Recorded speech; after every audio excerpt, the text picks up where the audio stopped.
kemah suci. Dan akhirnya Tuhan Yesus lahir, diam di bumi.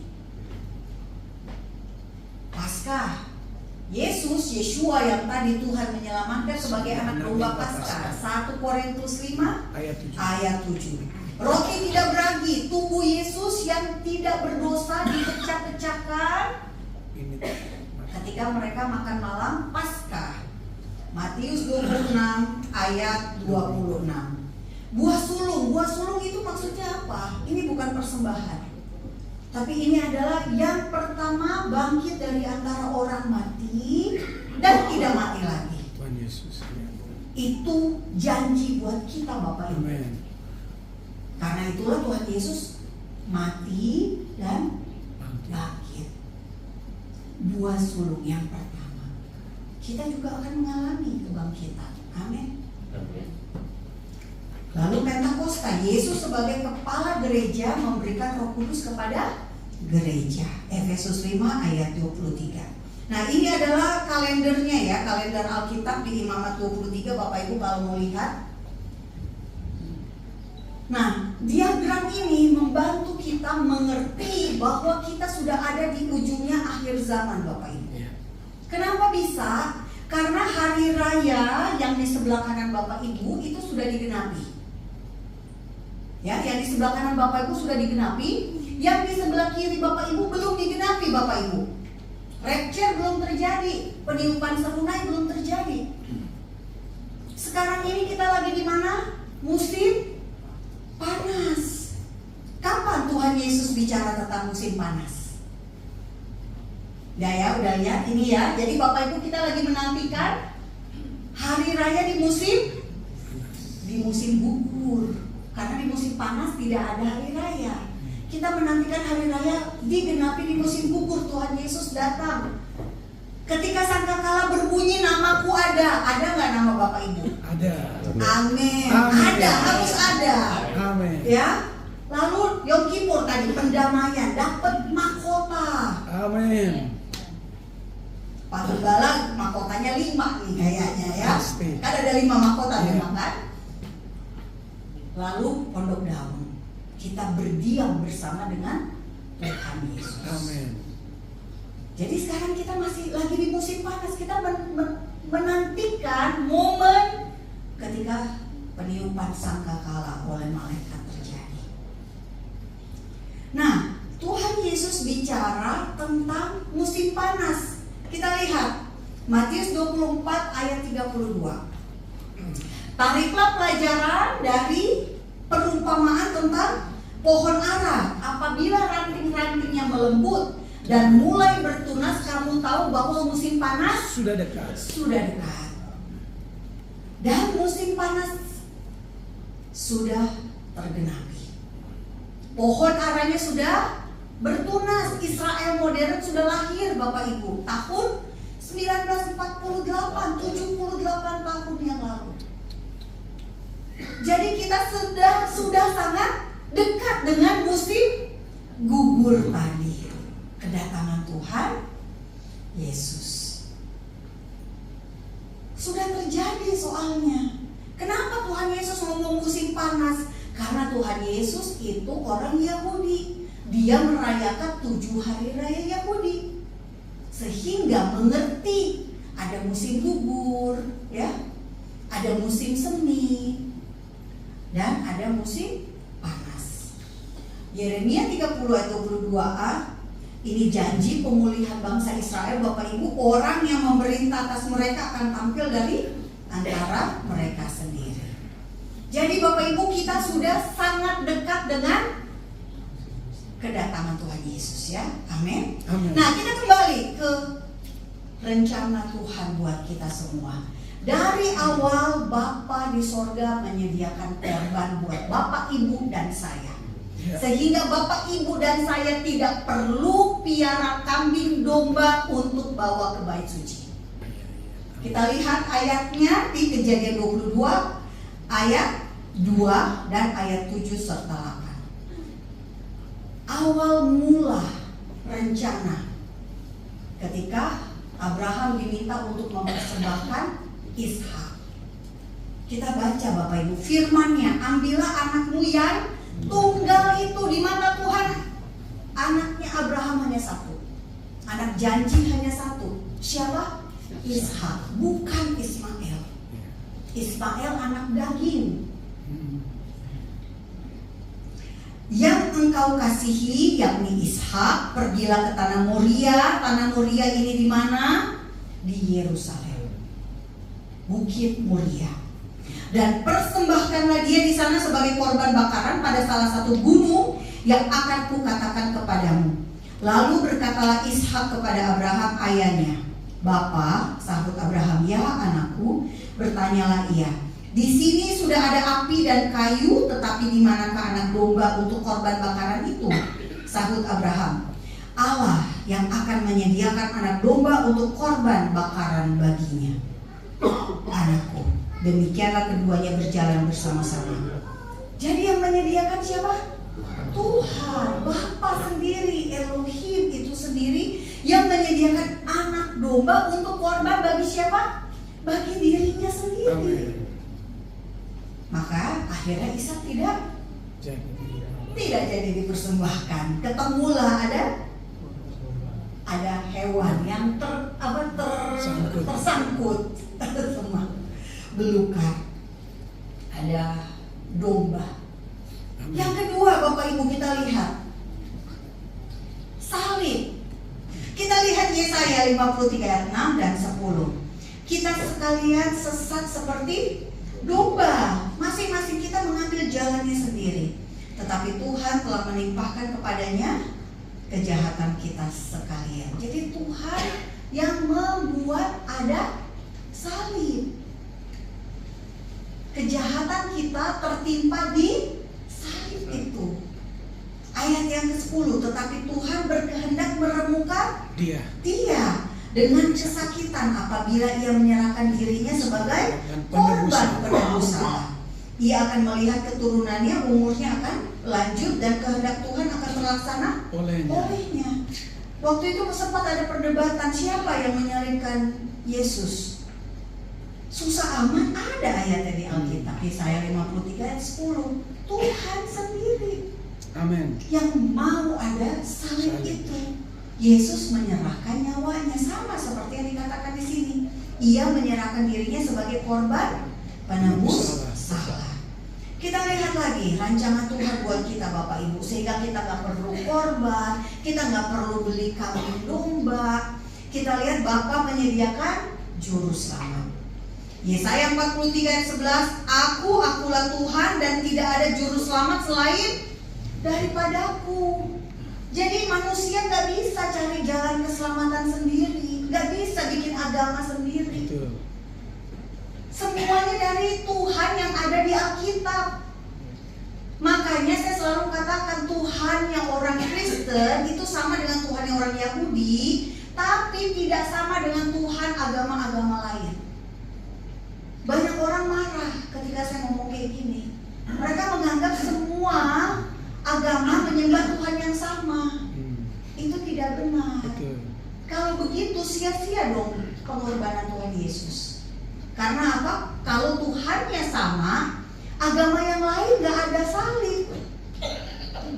Tapi orangnya berarti selamat masuk surga juga. Tidak Bapak Ibu, Tuhan yang kita sembah Tuhan yang berbeda dengan Tuhan agama lain. Karena itu sangat penting Bapak Ibu, jangan membolehkan kawin beda agama. Tidak bisa, terang dan gelap tidak bisa bersatu. Hosea 13 ayat 4. Tetapi aku adalah Tuhan, nama diri Tuhan, YHWH Tetragamon, Elohimmu sejak di tanah Mesir. Engkau tidak mengenal Allah kecuali aku, dan tidak ada juru selamat selain dari aku. Amin. Amin. Matius 1 ayat 21. Ia akan melahirkan anak laki-laki dan engkau akan menamakan dia Yesus. Dalam bahasa Ibrani namanya Yeshua. Makanya jelas Tuhan menyelamatkan. Karena dialah yang akan menyelamatkan umatnya dari dosa mereka.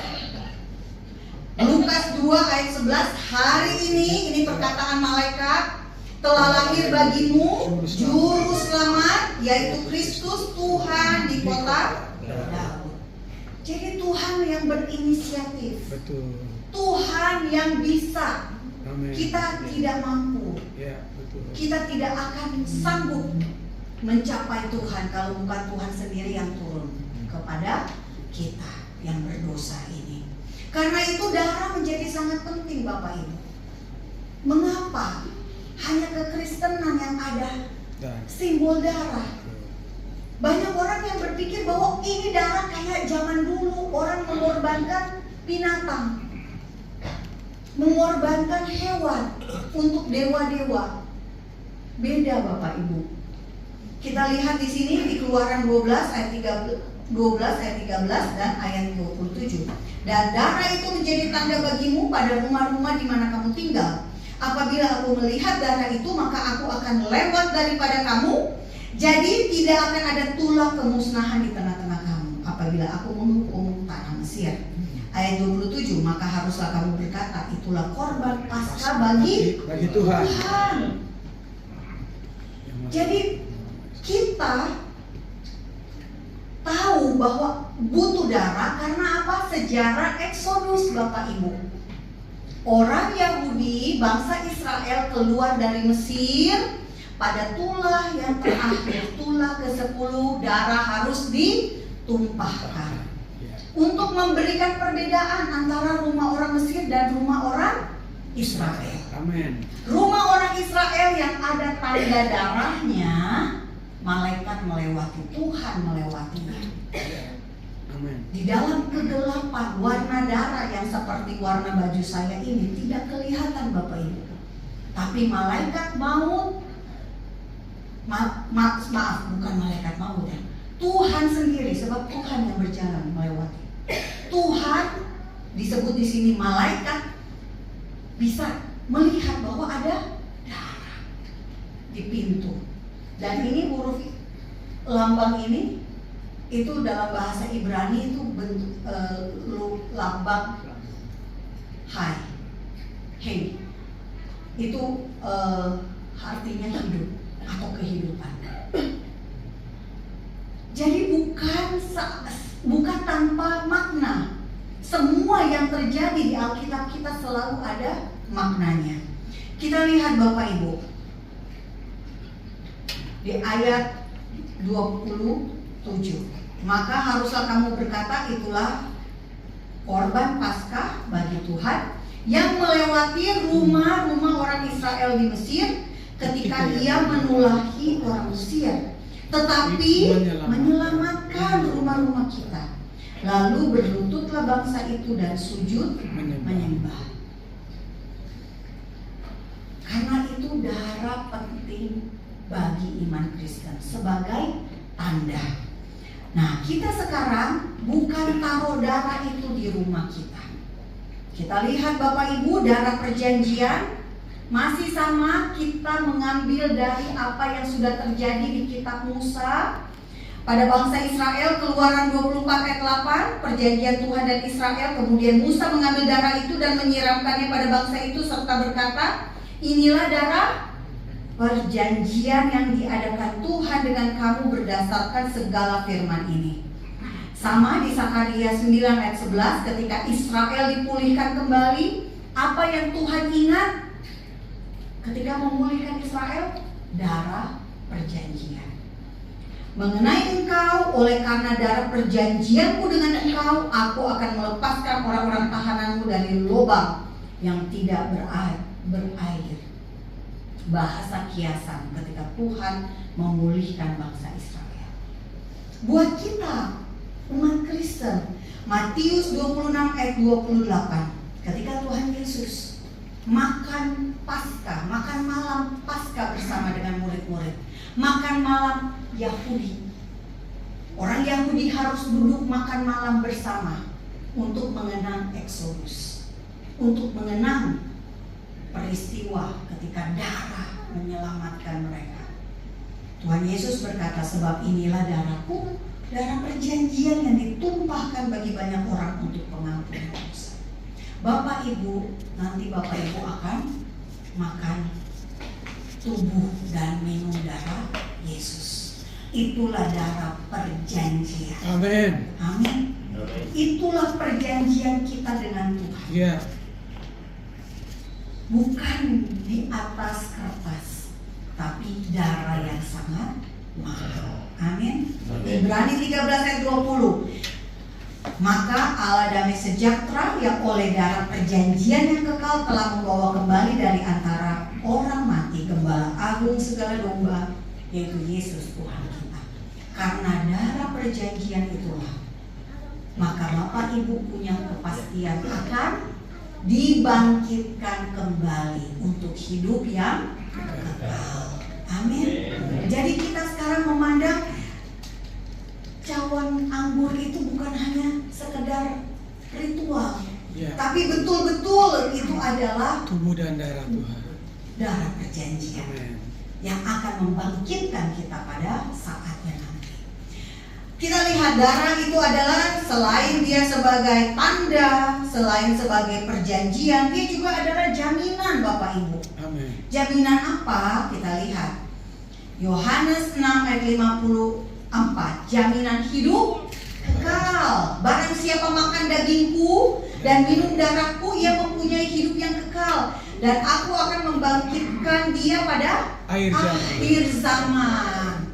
Amin. Amin. Bangkit kita Bapak Ibu. Amin. Untuk hidup yang kekal, bukan binasa. Betul. Dalam kekekalan kita hidup yang kekal. Ibrani 9 ayat 28. Demikian pula Kristus hanya satu kali mengorbankan dirinya untuk menanggung dosa banyak orang. Sesudah itu ia akan menyatakan dirinya sekali lagi pada saat kedatangannya Bapak Ibu, tanpa menanggung dosa untuk menganugerahkan apa? Keselamatan kepada mereka yang menantikan dia. Mungkin Bapak Ibu bingung, loh kan sekarang saya udah selamat, kenapa baru nanti kita mendapatkan keselamatan? Ternyata Bapak Ibu, kita juga bukan hanya selamat sekarang, tapi nanti perlu juga. Kenapa? Kita lihat, karena kita selamat dari murka Tuhan. Roma 5 ayat 9 tertulis, lebih-lebih karena kita sekarang telah dibenarkan oleh darahnya. Nanti Bapak Ibu, ya Bapak Ibu cawan anggur, Bapak Ibu dibenarkan oleh darah Yesus, Yeshua, kita pasti akan diselamatkan dari murka Allah. Bapak Ibu diluputkan, tidak terkena murka, itu janji Tuhan. Amin. 1 Tesalonika 1 ayat 10. Dan untuk menantikan kedatangan anaknya dari sorga, yang telah dibangkitkannya dari antara orang mati, yaitu Yesus, yang menyelamatkan kita dari apa? Murka yang akan datang. Belum sekarang Bapak Ibu murkanya, baru akan datang pada saat kedatangannya. Kita lihat 1 Tesalonika 5:9. Karena Allah tidak menetapkan kita untuk ditimpa murka, tetapi untuk beroleh keselamatan oleh Yesus Kristus Tuhan kita. Jadi keselamatan kita bukan hanya hari ini, tapi juga sampai nanti. Nah, kita lihat janji tentang murka Tuhan. Jadi janji bukan hanya tentang hidup kekal Bapak Ibu. Inilah gunanya Bapak Ibu kita melakukan amanat agung. Karena apa? Ada murka Tuhan. Yohanes 3 ayat 36. Ini baca sama-sama ya, supaya Bapak Ibu semangat menginjil. Mari kita baca 1, 2, 3. Barang siapa percaya kepada Anak, ia beroleh hidup yang kekal. Tetapi barang siapa tidak taat kepada Anak, ia tidak akan melihat hidup, melainkan murka Allah tetap ada di atasnya. Lanjut, Roma 2 ayat 5. Tetapi oleh kekerasan hatimu yang tidak mau bertobat, engkau menimbun murka atas dirimu sendiri pada hari waktu mana murka dan hukuman Allah yang adil akan dinyatakan. Jadi murka Tuhan beneran atau bohongan? Benar. Pasti benar ya, ada ayatnya Ada soalnya. Gak mungkin Tuhan hanya nakut-nakutin, enggak. Semuanya pasti akan terjadi, pasti digenapi. Iya. Kita lihat Wahyu 6 ayat 16 sampai 17. Dan mereka berkata kepada gunung-gunung dan kepada batu-batu karang itu, runtuhlah menimpa kami, dan sembunyikanlah kami terhadap Dia yang duduk di atas tahta dan terhadap murka anak domba itu. Ya.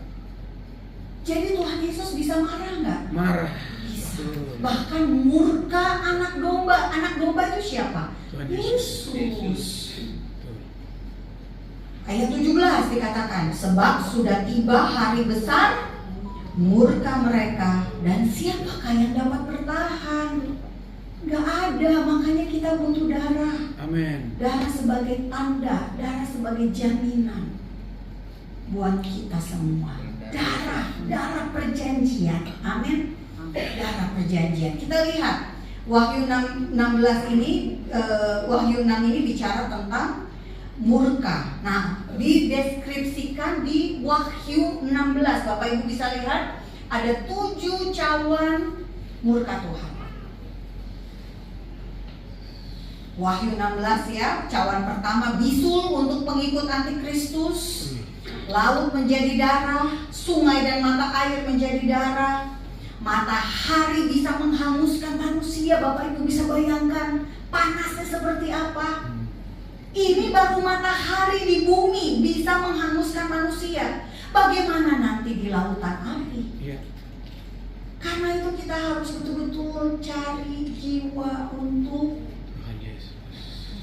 selamat dalam hidup yang kekal. Amin. Amin. Kita lihat Bapak Ibu, kegelapan melanda tahta antikristus. Akan ada nanti antikristus. Akan ada nanti tokoh yang menyesatkan, termasuk menyesatkan orang Kristen. Penderitaan fisik dan depresi mental ini juga terjadi.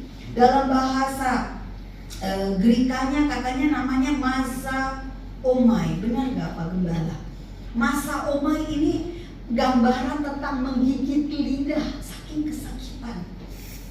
Dan bukan hanya fisiknya yang sakit, tapi mentalnya juga, kejiwaan. Akhir zaman akan banyak seperti itu. Lalu apa? Cawan yang keenam, sungai Efrat kering dan roh najis mengumpulkan bangsa-bangsa untuk perang Armageddon. Nah, di Wahyu 16 ayat 16 dikatakan Tuhan Yesus datang. Aku datang seperti pencuri. Cawan ketujuh, angkasa mengeluarkan kilat guru gempa yang super dahsyat sehingga kota antikristus akan terbelah 3. Lalu terjadi hujan es besar seberat 100 pon. 100 pon ini hujan es batu. Karena beratnya 100 pon. 100 pon itu sekitar 45 kilo. Jadi bukan kayak salju kita bisa main-main. Bukan Bapak Ibu, ini betul-betul besar untuk apa? Jatuh seperti ketika kisah perang Gibeon melawan orang Amori, itu ada hujan batu menimpa mereka, musuh-musuh Israel. Nah, ini akan menimpa orang yang tidak percaya Yesus kepada anak domba. Jadi kita diselamatkan untuk sesuatu yang bukan hari ini saja, tapi nanti ujungnya kekekalan. Dan sebelum itu ada murka Tuhan dan kita diluputkan. Yesus menyatakan murka Tuhan. Kita lihat Wahyu 19 ayat 11.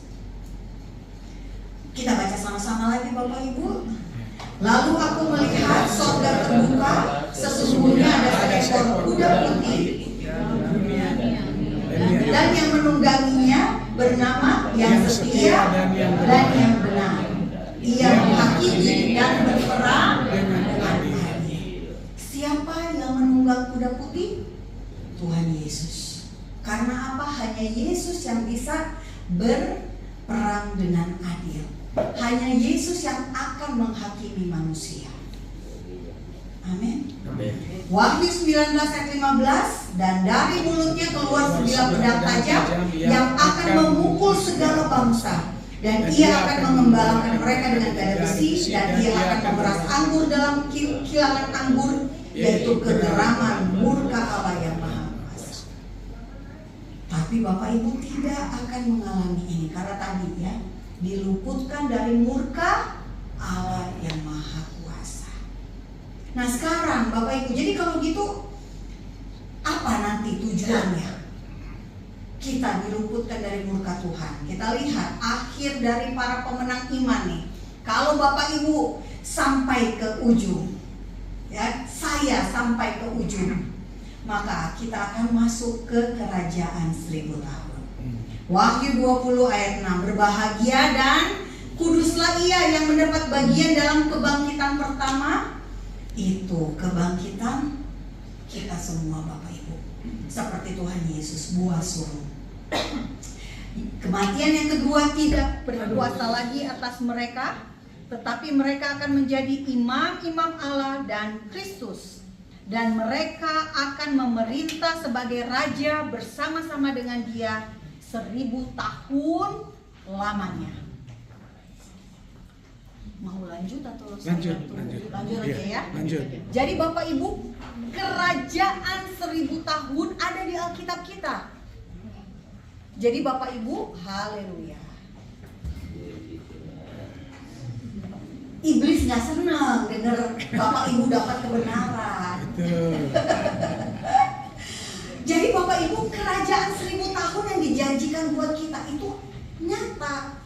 Ada di Alkitab kita. Kerajaan 1000 tahun. Kerajaan 1000 tahun di mana? Wahyu 20. Jadi sekali lagi Bapak Ibu dikatakan di sini berbahagia. Bisa kelihatan atau belum?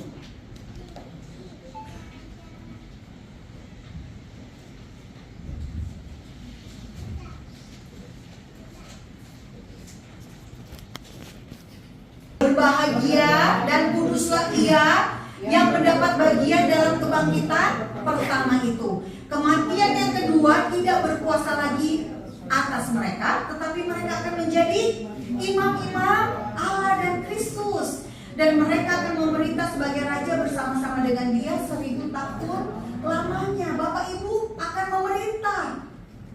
Bapak Ibu akan menjadi raja. Bapak Ibu akan bersama-sama dengan Yesus di kerajaan 1000 tahun. Amin. Jadi tujuan keselamatan kita menerima darah perjanjian hari ini untuk sampai di kerajaan 1000 tahun. Amin. Dan di sini juga dijelaskan, Bapak Ibu bukan hanya berakhir di kerajaan 1000 tahun. Kita masuk ke langit yang baru, bumi yang baru, Yerusalem yang baru. Lihat di Wahyu 21 ayat 27. Mari kita baca sama-sama. Bisa ya? 1, 2, 3. Tetapi tidak akan masuk ke dalamnya sesuatu yang najis, atau orang yang melakukan kekejian atau dusta, tetapi hanya mereka yang namanya tertulis di dalam kitab kehidupan anak domba. Jadi Bapak Ibu juga akan masuk ke Yerusalem baru, di langit yang baru, di bumi yang baru. Jadi ada dua tujuan, Yerusalem dunia di kerajaan 1000 tahun, karena kerajaan 1000 tahun pusat pemerintahannya di Yerusalem, dan di langit yang baru, bumi yang baru, pusat pemerintahannya di Yerusalem baru. Ini semua ada di Alkitab kita Bapak Ibu. Asal apa? Namanya tertulis di dalam kitab kehidupan anak domba. Ini untuk nanti. Nah sekarang untuk kita yang hidup di masa kini, apa makna keselamatan kita saat ini? Kita lihat Bapak Ibu. Iya. Pertama, secara spiritual, salib telah memberikan kepastian hidup yang kekal, sehingga hidup kita di dunia ini untuk apa? Untuk melakukan kehendak Tuhan. Kalau kehendak Tuhan memanggil Bapak Ibu untuk melayani, ikuti. Amin. Kalau Bapak Ibu dipanggil untuk melayani di desa, ya berarti ikut juga. Tapi sungguh penuh kehormatan bisa melayani Tuhan. Amin. Amin. Salib itu membuat perubahan pola pikir kita. Karena apa? Secara spiritual kita tujuannya untuk apa? Kekekalan. Saya nggak mau dong saya ketinggalan. Masa Bapak Ibu jadi raja, saya nggak jadi apa-apa.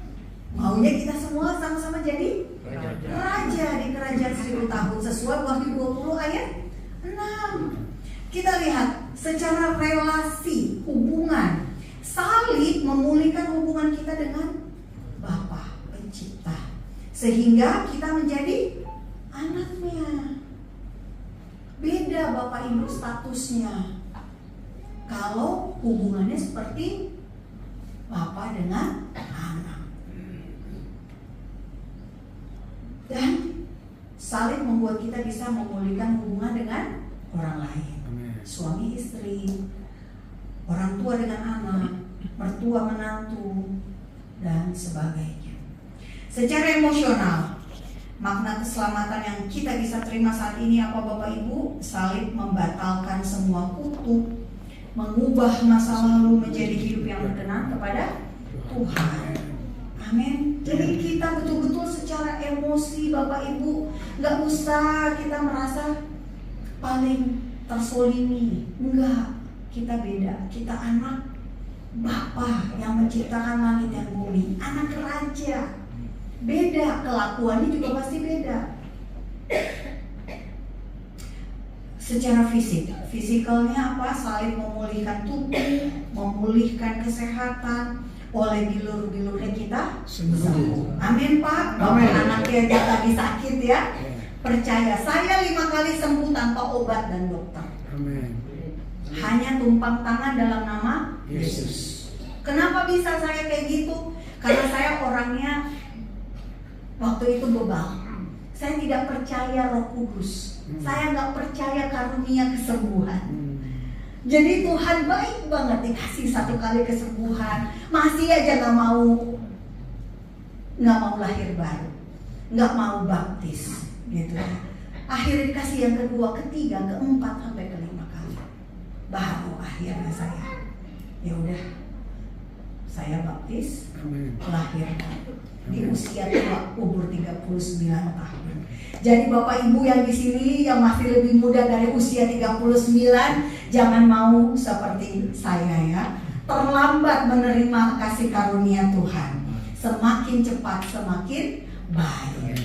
Amin.